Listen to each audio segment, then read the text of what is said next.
మనకి సోమశిల డ్యామ్ స్టార్టింగ్లోనే ఈ గుడి అయితే ఉంటుంది. ఈ గుడికి చాలా విశిష్టత ఉన్నది అని విన్నాను. సో దీని గురించి అయితే మనకి డీటెయిల్స్ తెలియవు. నెక్స్ట్ మనం వేరే దాని గురించి చూద్దాం. ఇదైతే మనకి సోమశిల నుంచి ఎంట్రీ వెల్కమ్ బోర్డు ఉంది. సో ఇటు నుంచి స్ట్రైట్గా వెళ్తే మనకి సోమశిల డ్యామ్ అనేది కనిపిస్తుంది. ఇటు సైడ్ చూడండి కొండలు ఉన్నాయి. సో ఇటు సైడ్ ప్రజెంట్ అయితే సోమశిల డ్యామ్కి వచ్చాము. చూడండి ఎలా ఉంది. ఇప్పుడైతే వాటర్ అనేది వదిలి ఉన్నారు. ఇటు సైడ్ ఒక గేట్ అయితే వదిలింది. అటుగానే పైకి వెళ్ళి కానీ చూద్దాము.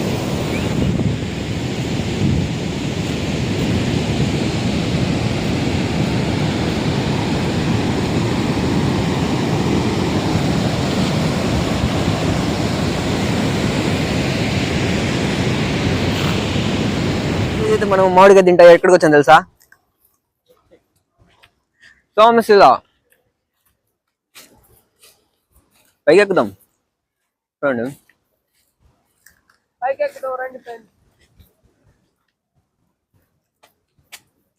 చాలా రోజులు అయింది వచ్చి. చినుకులు అయితే భలే పడుతున్నాయి.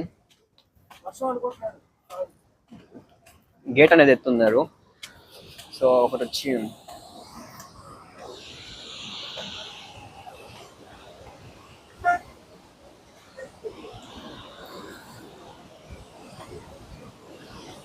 వాటర్ అనేది మంచి ఫోర్స్ మీద పడుతుంది.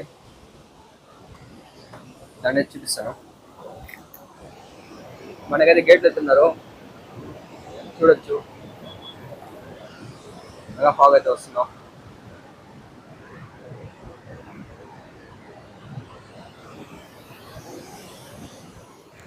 ఇక్కడైతే వాటర్ స్టోరేజ్ అనేది ఉన్నది. డ్యామ్ యొక్క వాటర్ స్టోరేజ్ అనేది ఇటు సైడే ఉంటుంది. డ్యామ్ ఎప్పుడు కొండల మధ్యలో ఉంటుంది, ఎందుకంటే ఎక్కువ వాటర్ని స్టోర్ చేయొచ్చు కాబట్టి. సో మనం అయితే చూడొచ్చు. ఈరోజైతే మనం సోమశిలకి అనేది వచ్చాము. సోమశిల డ్యామ్ మనమైతే పైన ప్రజెంట్ అయితే డ్యామ్ పైన ఉన్నాము. కింద వ్యూ అయితే బాగానే ఉంది, కానీ ఇప్పుడు ప్రజెంట్ వాటర్ వదిలినారు కాబట్టి కొంచెం ఫ్లో అనేది ఎక్కువ ఉంది. సో కొంచెం చూసుకుంటా పోవాల్సి వస్తుంది. ఈరోజైతే ఒక్కటి వదిలినారు, ఒక గేట్ అనేది తీసినారు. సో పైన అయితే వ్యూ ఇలా ఉంది చూడండి. ఇక్కడ ఫోటోలు అయితే తీసుకోవచ్చు. ఈ చెట్ల గురించి అయితే చెప్పబడలేదు, ఎందుకంటే ఈ చెట్లు ఫోన్లో బాగా వస్తున్నాయి. ఫోటో తీసుకున్నాం పనికి వస్తాయి. సో థ్యాంక్ యూ వచ్చింతే బాయ్.